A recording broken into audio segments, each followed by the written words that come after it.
Assalamualaikum warahmatullahi wabarakatuh. Assalamualaikum. Buya yang saya hormati, saya mau nanya Buya tentang masalah dunia pacaran. Apa? Dunia pacaran. Mohon maaf Buya, kalau secara akal saya paham benar kalau misalnya pacaran itu haram. Akan tetapi hati saya tuh kadang-kadang masih terpengaruh sama yang dunia pacaran tuh. Karena memang dunia kampus itu saya tuh sudah terbiasa melihat yang laki-laki sama perempuan itu boncengan itu sering banget. Bahkan hampir semua teman-teman saya itu pacaran gitu. Dan saya minta saran dari Buya, bagaimana sih agar kita itu tidak terpengaruh oleh dunia pacaran. Dan mohon maaf Buya, saya ingin minta diceritakan oleh Buya hukuman tentang bagi para pezina di akhirat. Mungkin itu saja. Terima kasih. Assalamualaikum warahmatullahi wabarakatuh.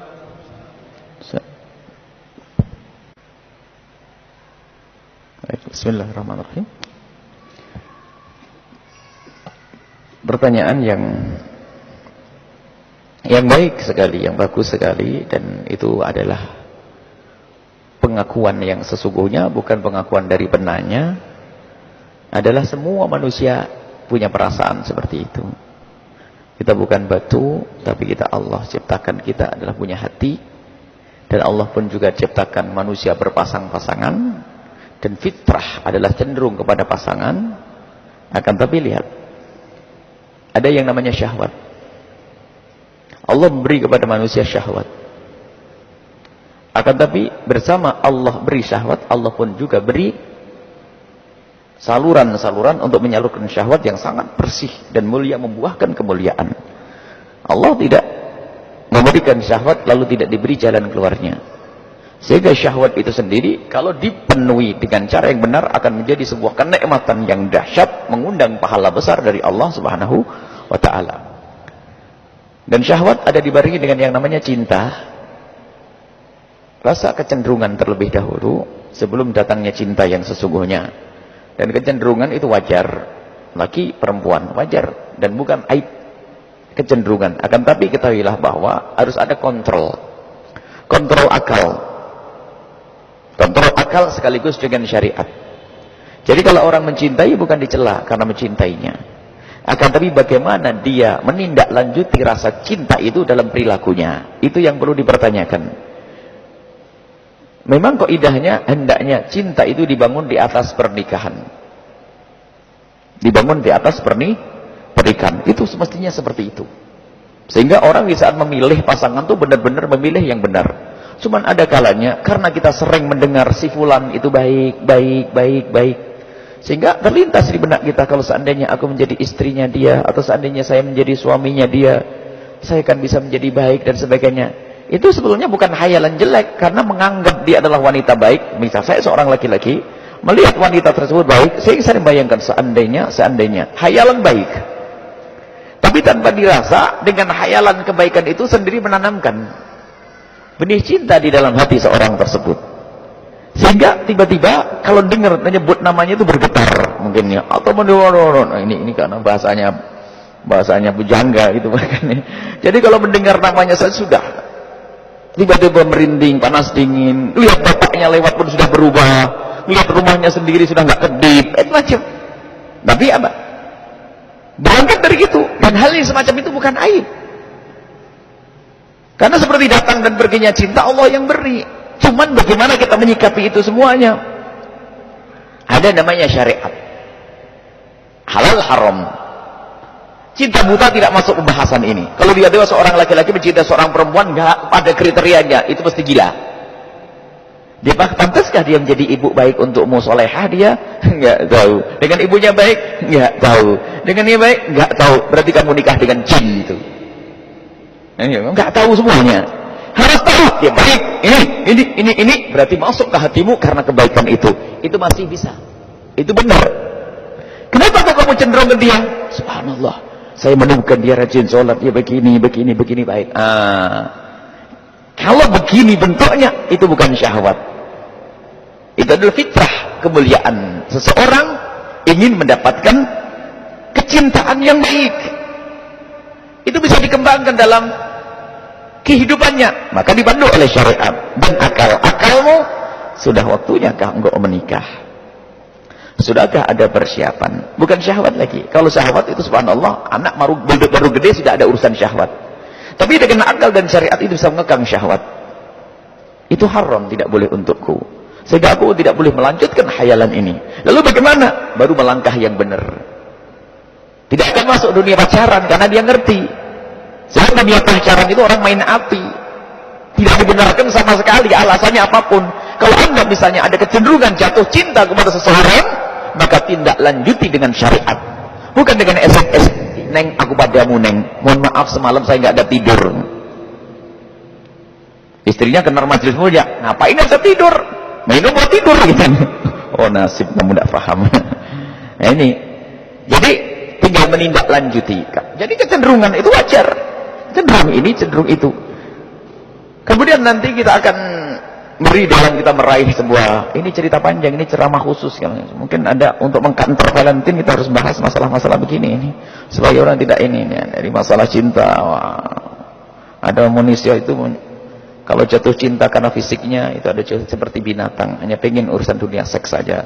Kalau jatuh cinta karena akalnya itu seperti cari pegawai saja, istrinya jadi pegawai.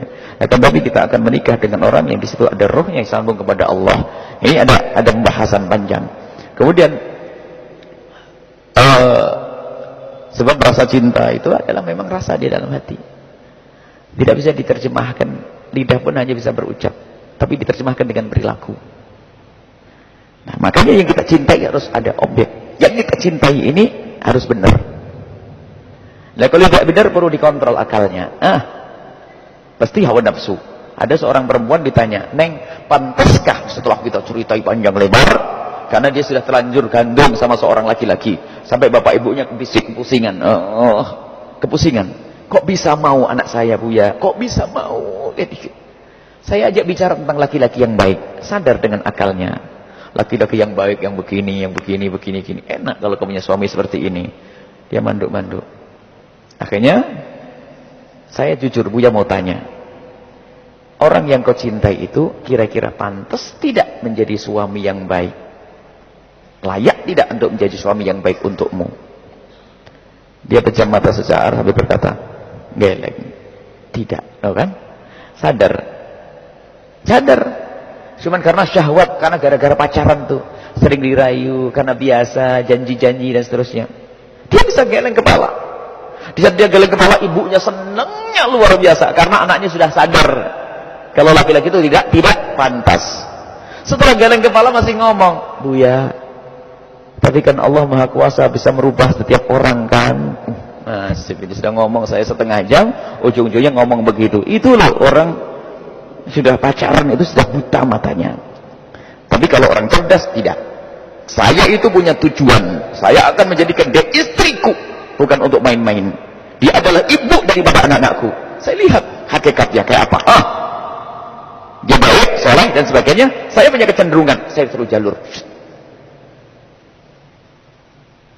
Saya jalur yang benar. Nah ini boleh, cenderungan bukan saya. Ngomong, "Buya saya pengen nikah dengan dia." Kita usahain. Kemudian di dalam meraih tujuan itu ada 3 kemungkinan. Kalau kita mengharap sesuatu ada 3. Yang satu, sesuatu yang mungkin untuk dijangkau, kejarlah dia. Yang satu adalah mungkin dijangkau, bayar yang mahal. Kita cari yang tidak. Yang ketiga adalah mustahil. Jangan perjuangan suatu yang mustahil. Saya jatuh cinta dengan anaknya raja. Saya melihat di foto sepintas. Anggap saja anaknya Raja Brunei. Saya jatuh cinta. Mabuk setiap hari mikir anaknya Raja Brunei. Ini kan enggak. Jadi begitulah ada aturan. Maka itu akal berperan di sini. Akal berperan. Baik, itu saja. Jadi bukan sesuatu yang tapi yang menjadi salah adalah jika menindaklanjuti rasa di dalam hati tersebut tanpa dibimbing oleh akal dan syariat, maka itu akan menjadi kebejatan moral. Tidak apa-apa, jadi wajar. Tiba-tiba, kenapa kok saya cenderung? Bukan mustahil. Yang terjadi pada Sayyidina Rasulullah Sallallahu Alaihi Wasallam sendiri.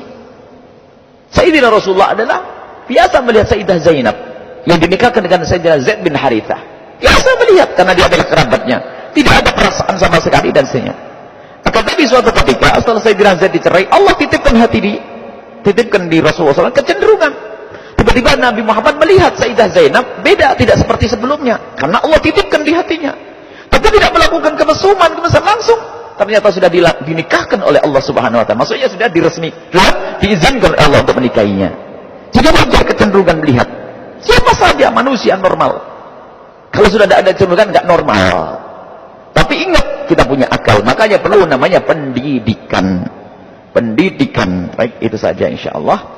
Semoga Allah Subhanahu wa taala menjauhkan kita dari salah langkah di dalam mengemban atau cinta ini ya. Salah mencintai, salah menerjemahkan cinta juga bermasalah. Adapun hukuman zina masalah mengerikan, di antaranya ada neraka jahanam, di antaranya mohon maaf dia akan dihukum oleh Allah dengan hukuman di tempatnya tersebut dan akan dihinakan. Wah, kalau hukumannya banyak, kisah Isra Mi'rajnya Nabi sallallahu alaihi wasallam dalam hadis riwayat Imam Bukhari dan Muslim berbicara tentang hukuman-hukuman di neraka jahanam yang sangat banyak. Mungkin kalau harus kita cukuplah bahasanya adalah dosa gede, tempatnya di neraka jahanam. Nyemplung sok neraka jahanam sudah enggak enak, apalagi nanti ditambah dengan itu semuanya. Naudzubillah. Dan dipermalukan di padang mahsyar. Ini berzina. Semua orang tahu ini berzina.